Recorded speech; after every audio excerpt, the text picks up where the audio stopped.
नमस्कार विद्यार्थी मित्रांनो, स्वागत आहे तुमच्या आपल्या मॅथ्स मॅजिक वर्ड या यूट्यूब चॅनलवरती। विद्यार्थी मित्रांनो, आजचा टॉपिक आहे आपला चिन्हांचे नियम। यामध्ये ज्या गणिताच्या मूलभूत क्रिया असतात, बेरीज, वजाबाकी, गुणाकार, भागाकार, यामध्ये आपण त्या क्रिया पाहणार आहोत आणि या क्रियामध्ये चिन्हांचे नियम कशा प्रकारे वापरायचे याविषयीची संपूर्ण माहिती आपण या व्हिडिओमध्ये घेणार आहोत। सोबतच यावर आधारित महत्त्वाचे प्रश्न सुद्धा आपण यावरती घेणार आहोत। चला तर सुरुवात करूया आजच्या टॉपिकला। यापूर्वी जर तुम्ही चॅनलवर नवीन असाल तर चॅनलला सबस्क्राइब करा, सोबतच प्रेस करा बेल आयकॉनला, जेणेकरून तुम्हाला लेटेस्ट अपडेट मिळत राहतील। या व्हिडिओमध्ये आपण सर्वात अगोदर पाहूया बेरीज आणि वजाबाकी। बेरीज वजाबाकी करताना चिन्हाचे नियम कसे वापरायचे याविषयी आपण माहिती घेऊया। इथे काही कॉलम केलेले, पहिली संख्या, दुसरी संख्या, क्रिया, उत्तराचे चिन्ह आणि एक उदाहरण। आता इथे आपण दोन संख्या घेतलेल्या आहेत। पहिली संख्या धनसंख्या असेल आणि दुसरी सुद्धा धनसंख्याच असेल तर अशा वेळेस क्रिया काय घडते, बेरीज करायची असते आणि जे उत्तर येईल त्या उत्तराला चिन्ह कोणते द्यायचे, तुम्हाला अधिकचे, म्हणजे हे धनचिन्ह द्यायचे। आता इथे उदाहरण पहा, पहिली संख्या ही धन घेतली म्हणजे +5 आणि दुसरी सुद्धा धनच आहे। आता इथे +5 घेतलेले नाही आपण, जर चिन्हाला कुठलंच चिन्ह नसेल, अधिक किंवा वजा यापैकी कोणतंच चिन्ह नसेल तर ती धनसंख्याच असते। त्यामुळे पहिली संख्या ही धनच आहे, 5 ही धनसंख्या आहे आणि +12 ही सुद्धा धनसंख्या आहे। तर अशा वेळेस तुम्हाला बेरीज करायची। बेरीज किती होते, 17। तर उत्तर काय मिळते तुम्हाला, 17, आणि त्याला उत्तरात चिन्ह अधिकचे। ठीक आहे। यानंतरचा नियम आहे, पहिली संख्या ऋण संख्या असेल, दुसरी संख्या सुद्धा ऋण असेल, अशा वेळेस सुद्धा तुम्हाला बेरीजच करायची आहे आणि उत्तराला जे चिन्ह येणार आहे ते कशाचं असेल, ऋण चिन्ह असेल इथे, म्हणजे वजाची। उदाहरण पहा, -10 पहिली ही ऋण संख्या आणि -15 ही दुसरी ऋण संख्या। अशा वेळेस आपल्याला बेरीज करायची। बेरीज किती होते, 10 आणि 15 ची 25 आणि उत्तराला चिन्ह कोणतं द्यायचे, वजाची, म्हणजे तुम्हाला उत्तर काय मिळणार आहे, -25। यानंतरचा नियम आहे, पहिली संख्या धनसंख्या असेल, दुसरी ऋण संख्या असेल, अशा वेळेस मात्र तुम्हाला वजाबाकी करायची आणि वजाबाकी केल्यानंतर जे उत्तर येणार आहे त्याला मोठ्या संख्येचे चिन्ह द्यायचे। आता इथे बघा, 9 ही पहिली धनसंख्या आहे आणि दुसरी -13 ही ऋण संख्या आहे। अशा वेळेस काय करायचं, तुम्हाला वजाबाकी। आता 9 मधून 13 जात नाहीत तर मोठी संख्या 13 आहे, मग 13 मधून 9 गेल्यानंतर किती होतात, 4। ते 4 इथे येतात, पण इथे काय करायचं, तुम्हाला मोठ्या संख्येचं चिन्ह द्यायचे। मोठी संख्या कोणती, 13, 13चं चिन्ह काय, वजाचे, तर इथे काय येईल, -4। उत्तर काय मिळते तुम्हाला, -4। यानंतर पहा, पहिली संख्या ऋण संख्या असेल, दुसरी धनसंख्या आहे, अशा वेळेस सुद्धा तुम्हाला वजाबाकीच करायची आणि उत्तराला चिन्ह मोठ्या संख्येचं असेल। उदाहरण पहा, पहिले आपण ऋण संख्या घेतली -15 आणि दुसरी धनसंख्या घेतली, अशा वेळेस तुम्हाला वजाबाकी करायची। वजाबाकी काय काय मिळणार तुम्हाला, -15 + 20, मोठी संख्या 20, 20 मधून 15 गेले तर 5 उरतात, तिथे 5 आलेत। नंतर काय करायचं, तुम्हाला मोठ्या संख्येचं चिन्ह द्यायची। मोठी संख्या आहे 20, 20 चे चिन्ह आहे अधिक, म्हणजे धन, म्हणजे ते इथे तुम्हाला 5 ला द्यायचं, तर उत्तर काय येईल, धनसंख्या ही, म्हणजे 5 उत्तर येईल तुमचं। अशा प्रकारे हे नियम आहे। यावर आधारित आपण काही एक्झाम्पल पाहणार आहोत। इथे फक्त लक्षात ठेवायचे, चिन्ह दोन्ही सारखी आहेत। ज्यावेळेस दोन्ही संख्या धन असतील त्यावेळेस तुम्हाला बेरीज करायची आणि उत्तराला चिन्ह सुद्धा धनच येणार आहे, आणि दोन्ही संख्या इथं ऋण असतील त्यावेळेस सुद्धा बेरीज करायची आणि फक्त इथे उत्तराला चिन्ह वजाबाकीचं येते, हे लक्षात ठेवायचे, म्हणजे ऋण चिन्ह येणार। आणि इथे धन ऋण, इथे ऋण धन, म्हणजे अपोजिट आहेत एकमेकांच्या, त्यावेळेस दोन्ही केसमध्ये तुम्हाला वजाबाकीच करायची आणि चिन्ह मोठ्या संख्येचं द्यायचं, हे तुम्हाला लक्षात ठेवायचे। आता यावरती काही एक्झाम्पल पाहूया। आता इथे आपण एक्झाम्पल हे रूलनुसारच घेतलेले आहे। पहिला रूल काय आपला, पहिली संख्या धन, दुसरी संख्या सुद्धा धन, अशा वेळेस बेरीज करायची आणि उत्तराला चिन्ह अधिकचे येणार। तिथे बघा, पहिली संख्या धन आहे आणि दुसरी सुद्धा धन आहे, 15 + 13 किती होतात, इथे 15 + 13 तुम्हाला 28 हे उत्तर मिळतं। ही धनसंख्या आहे, ही धनसंख्या आहे, तर उत्तर बी कसं येणार, धनसंख्येत येणार। नंतरचं एक्झाम्पल पहा, 17 + 3 ही सुद्धा धनसंख्या आहे, ही सुद्धा धनसंख्या आहे, 17 + 3 20 होतात आणि 20 ही सुद्धा काय असेल, धनसंख्या, कारण उत्तराला चिन्ह तुम्हाला धनच द्यायचे। म्हणजे अधिकची. यानंतर 11 ही धनसंख्या आहे, 21 सुद्धा धनसंख्या आहे, अधिक 21 यांची काय करायची बेरीज. ही किती होतात मग 32. 11 अधिक 21 हे होतात 32. ही सुद्धा काय धनसंख्या मिळेल तुम्हाला. नंतर आहे 56 ही सुद्धा धनसंख्या आहे, अधिक 10 ही सुद्धा धनसंख्या. अशा वेळेस तुम्हाला बेरीज करायची. 56 अधिक 10 किती होतात 66 आणि उत्तराला चिन्ह अधिकची म्हणजे धन, म्हणजे उत्तर काय असेल अधिक 66 किंवा फक्त 66. यानंतर दुसरा नियम. दुसऱ्या नियमामध्ये पहिली संख्या ऋण, दुसरी संख्या सुद्धा ऋण आणि त्यांची बेरीज करायची असते आणि उत्तराला चिन्ह वजाचे येते. ठीक आहे. इथे आपण संख्या जवळपास सारखेच घेतलेल्या आहे म्हणजे तुम्हाला फरक दिसून येईल. इथे बघा -15 ही पहिली ऋण संख्या आणि -13 ही सुद्धा ऋण संख्या, दोन्ही ऋण ऋण आहेत. बेरीज करायची तुम्हाला 15 आणि 13 किती होतात 28 आणि उत्तराला चिन्ह कोणतं द्यायचे तुम्हाला वजाचे चिन्ह द्यावं लागते म्हणजे उत्तर किती मिळेल तुम्हाला -28. यानंतर -17 पहिली ऋण संख्या दुसरी सुद्धा ऋण संख्या -3. 17 अधिक 3 किती होतात 20 होतात आणि उत्तराला चिन्ह तुमचं कोणतं द्यायचंय वजाची. इथे बघा -11 ही पहिली ऋण संख्या, -21 ही दुसरी ऋण संख्या. बेरीज करावी लागेल आणि उत्तराला चिन्ह कोणतं येणार वजाचे येणार म्हणजे हे किती मिळेल तुम्हाला 11 अधिक 21 होतात 32 आणि उत्तराला चिन्ह वजा म्हणजे उत्तर मिळेल -32. इथे तुम्हाला -56 ही पहिली ऋण संख्या आणि -10 ही दुसरी ऋण संख्या. इथे तुम्हाला बेरीज करावी लागेल आणि उत्तराला चिन्ह वजाचे येणार. 56 आणि 10 होतात 66 आणि उत्तराला चिन्ह वजाचे -66. Rule number 3. पहिली संख्या धन असेल, दुसरी संख्या ऋण संख्या असेल अशा वेळेस तुम्हाला वजाबाकी करायची असते आणि चिन्ह मोठ्या संख्येचे येणार उत्तराला. तर एक्झाम्पल पहिले पहा 15 - 3 म्हणजे पहिली संख्या ही धनसंख्या आणि दुसरी ऋण संख्या, -13 ही ऋण संख्या. तर अशा वेळेस तुम्हाला वजाबाकी करावी लागेल. 15 - 13 15 मधून 13 जातात, 15 मधून 13 गेल्यानंतर 2 उरतील. ठीक आहे. तर याला उत्तराला चिन्ह कोणतं आहे चिन्ह मोठ्या संख्येचं द्यायचे तुम्हाला. यामध्ये मोठी संख्या कोणती आहे 15. 15ला चिन्ह कोणतं आहे अधिकचं. ते दिले किंवा नाही दिले तरी चालते. इथे तुम्ही अधिक 2 लिहा किंवा 2 लिहा सारखेच आहे. यानंतर आहे बघा 17 पहिली संख्या धनसंख्या, 17 ही धनसंख्या आहे आणि दुसरी ऋण संख्या -3 ही. ठीक आहे. तर तुम्हाला वजाबाकी करायची. इथे वजाबाकी केल्यानंतर तुम्हाला किती मिळते 17 मधून 3 गेल्यानंतर किती उरतात 14.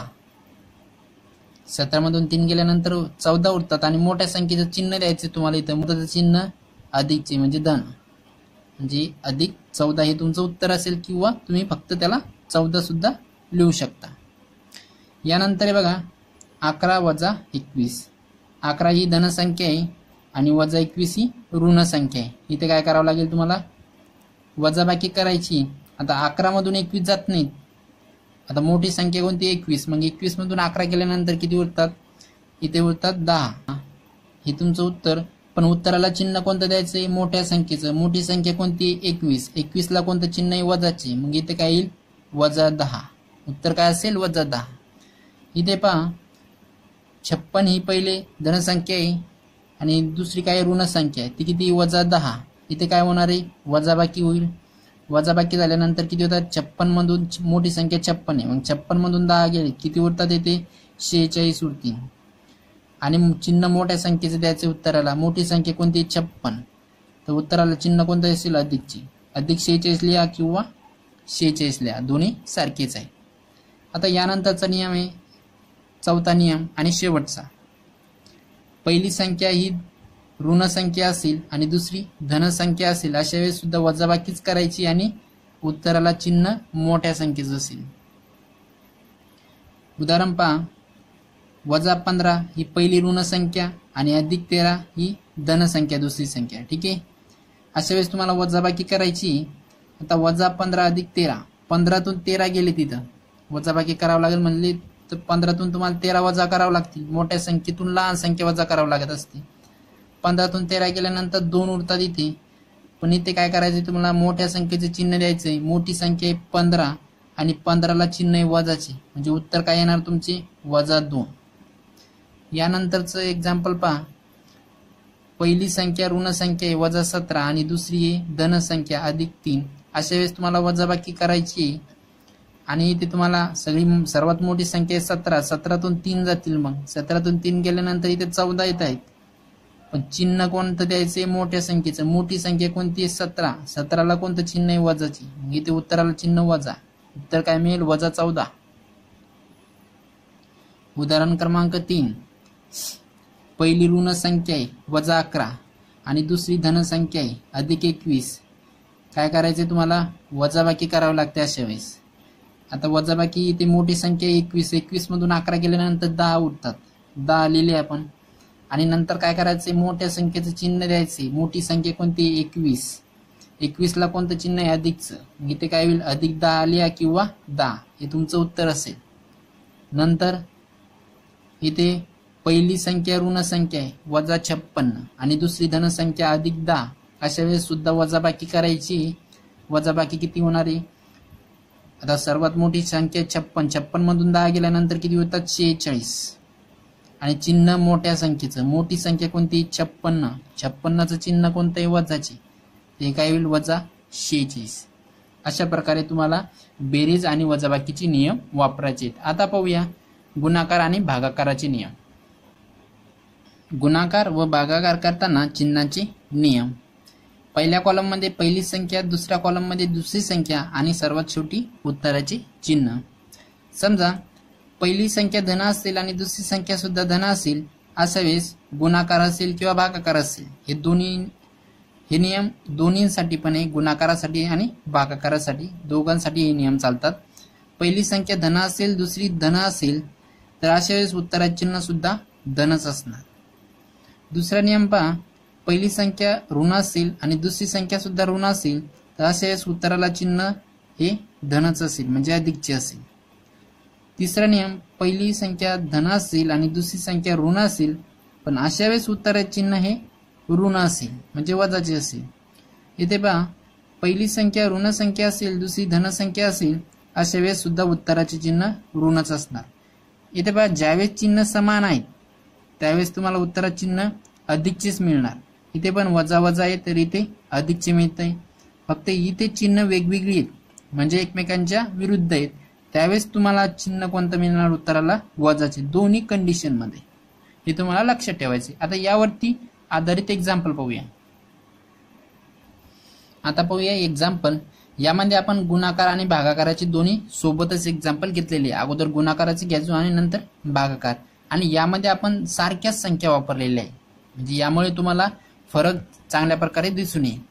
तर पहिला नियम काय होता आपला, की पहिली संख्या धन असेल, दुसरी संख्या सुद्धा धन असेल, तर अशा वेळेस उत्तराला चिन्ह कोणतं येते? अधिकचे. तर इथे पहा, गुणाकारामध्ये पहिली संख्या धन आहे आणि दुसरी बी धन आहे. 20 × 3 किती होतात? 20 × 60, म्हणजे उत्तराला चिन्ह कोणतं मिळते? तुमचं अधिकचं. अधिक 60 लिहा किंवा 60 लिहा, दोन्ही सारखेच आहेत. दुसरं एक्झाम्पल, पहिली संख्या सुद्धा धनच घेतलेली आहे 7 आणि दुसरी सुद्धा धन आहे. 7 × 11 किती होतात? 77. अधिक 77 लिहा किंवा फक्त 77 जरी लिहिले तरी सारखेच आहे, कारण उत्तराला चिन्ह कोणतं आहे? अधिकचं. हे झालं गुणाकारामध्ये. भागाकारामध्ये पण सारखीच, नियम सारखेच आहेत. 17 × 51 होतात. हा भागाकाराचं उत्तर मिळते 3 आणि याला उत्तराला चिन्ह कोणतं द्यायचे? अधिकचे. अधिक 3 लिहा किंवा 3 लिहा, दोन्ही सारखीच आहेत. अंशामध्ये धनसंख्या आहे आणि छेदामध्ये धनसंख्याच आहे, म्हणजे ही पहिली संख्या ही दुसरी संख्या. इथे पहा, पहिली संख्या 24 ही धनसंख्या आहे आणि दुसरी संख्या छेदामध्ये 6 ही सुद्धा धनसंख्या, दोन्ही धनसंख्या आहेत. आणि याचा भागाकार किती मिळतो तुम्हाला? 6 × 24 4 मिळतो. उत्तराला चिन्ह तुम्हाला अधिकचं द्यायचे, अधिक 4 किंवा 4, दोन्ही सारखेच आहेत. यानंतर नियम दुसरा, पहिली संख्या ऋण संख्या असेल आणि दुसरी सुद्धा ऋण असेल, अशा वेळेस तुम्हाला उत्तराला चिन्ह कोणतं द्यायचंय? अधिकचे. तर इथे एक्झाम्पल पहा, संख्या सारख्याच घेतलेल्या आहेत आपण. इथे पहिली ऋण संख्या आहे -20 आणि दुसरी आहे -3. 20 × 60 होतात आणि तुम्हाला उत्तराला चिन्ह अधिकचे द्यायचे, अधिक 60 किंवा फक्त 60. दुसऱ्या एक्झाम्पल मध्ये पहा, पहिली संख्या ऋण संख्या वजा 7 आणि दुसरी सुद्धा ऋण संख्येत वजा 11. हे किती होतात? 11 7 77. आणि उत्तराला चिन्ह कोणतं द्यायचं तुम्हाला? अधिकचं. अधिक 77 किंवा फक्त 77. आता इथे भागाकारामध्ये पण सारखंच होतं. अंशामध्ये पहिली संख्या ही ऋण संख्या वजा 51 आणि छेदामध्ये दुसरी संख्या वजा 17 ही सुद्धा ऋण संख्या आहे. ऋण ऋण हे याचं उत्तर काय मिळते तुम्हाला? 17 त्रिक 51. हे सुद्धा काय असते? धन. उत्तराला चिन्ह अधिकचे द्यायचे. म्हणजे इथे काय होतंय? खरं तर हे वजा चिन्ह या वजा चिन्हासोबत कॅन्सल होऊन जातं. त्याच्यामुळं ही पण धनसंख्या होऊन जाते आणि ही सुद्धा धनसंख्या होऊन जाते. अशा प्रकारे इथे नियम वापरला जातो. इथे पण पहा, ही अंशामधील संख्या वजा 24 ऋण संख्या आहे. छेदामध्ये वजा 6 ही सुद्धा ऋण संख्या आहे. दोन्ही ऋण संख्येत उत्तर तुम्हाला काय मिळणार आहे? अधिक मध्ये. तर हे किती मिळतं? साइन चौक 24 अधिक 24 किंवा फक्त अधिक 4. याचं उत्तर काय मिळेल तुम्हाला मग? अधिक 4 किंवा याला तुम्ही फक्त 4 सुद्धा लिहू शकता. इथे पण असंच होतं. हे चिन्ह वजा चिन्ह या वजा चिन्हासोबत कॅन्सल होतं. त्याच्यामुळे तुम्हाला हे अधिक 4 मिळतात. रूल नंबर 3, पहिली संख्या धन असेल आणि दुसरी ऋण संख्या असेल अशा वेळेस तुम्हाला उत्तराला चिन्ह कोणते द्यायचे? ऋण द्यायचे. आता बघा, दोन्ही चिन्ह विरुद्ध आहे. विरुद्ध असेल तर तुम्हाला कोणतं? वजाचे चिन्ह द्यायचे उत्तराला. इथे बघा, पहिली धनसंख्या आहे, दुसरी ऋण संख्या वजा 3. 20 त्रिक होतात 60 आणि उत्तराला चिन्ह कोणतं द्यायचे तुम्हाला? वजाचे. वजा 60. इथे बघा, पहिली धनसंख्या आहे 7 आणि दुसरी ऋण संख्या वजा 11. तर 11 7 77 होतात आणि तुम्हाला उत्तराला चिन्ह वजाचे द्यायचे. तर उत्तर काय मिळेल? वजा 77. इथे पहा, अंशातील संख्या तुम्हाला धनसंख्या घ्यायची 51 ही धनसंख्या आहे आणि छेदातील संख्या तुम्हाला ऋण संख्या घ्यायची वजा 17. ठीक आहे. अशा वेळेस उत्तर काय मिळणार तुम्हाला? 17 त्रिक 51 3 इथे आणि उत्तराला चिन्ह वजाचे द्यायचे. तर उत्तर काय मिळेल? वजा 3. इथे पहा, छेदामध्ये अंशामध्ये धनसंख्या आहे 24 आणि छेदामध्ये वजा 6 ही ऋण संख्या आहे. तर साइन चौक 24 इथे 4 मिळतात तुम्हाला आणि उत्तराला चिन्ह वजाची द्यायची. तर उत्तर काय मिळेल तुम्हाला? वजा 4. रूल क्रमांक 4, पहिली ऋण संख्या असेल आणि दुसरी धनसंख्या असेल अशा वेळेस सुद्धा तुम्हाला ऋण चिन्ह द्यायचे उत्तराला. ठीक आहे. इथे पहा, पहिली ऋण संख्या वजा 20 आणि दुसरी धनसंख्या 20 त्रिक 60 आणि उत्तराला चिन्ह वजाची. उत्तर काय मिळेल? वजा 60. इथे पण पहिली ऋण संख्या वजा 7 आणि दुसरी धनसंख्या 11. 11 7 77 आणि उत्तराला चिन्ह वजाची द्यायची. वजा 77. तर उत्तर काय मिळेल? वजा 77. इथे पहा, अंशातील संख्या काय घ्यायची तुम्हाला? आता ऋण संख्या घ्यायची वजा 51 आणि छेदामधील संख्या काय आहे तुमची? धनसंख्या 17. तर 17 त्रिक 51 आणि उत्तराला चिन्ह तुमचं वजाचं वजा 3 म्हणजे उत्तर काय मिळेल? वजा 3. इथे पण अंशातील संख्या तुमची ऋण संख्या वजा 24 आणि छेदामध्ये धनसंख्या 6. आता उत्तर काय मिळेल? साइन चौक 24 4 मिळते आणि उत्तराला चिन्ह वजाची द्यायची वजा 4. तर उत्तर काय असेल तुमचं? वजा 4. अशा प्रकारे तुम्हाला हे चिन्हाचे नियम वापरायचे आहे. अतिशय सोपे आणि खूप महत्त्वाचे हे चिन्हाचे नियम आहे. त्यासाठी व्यवस्थित लक्षात ठेवायचे आहे. धन्यवाद.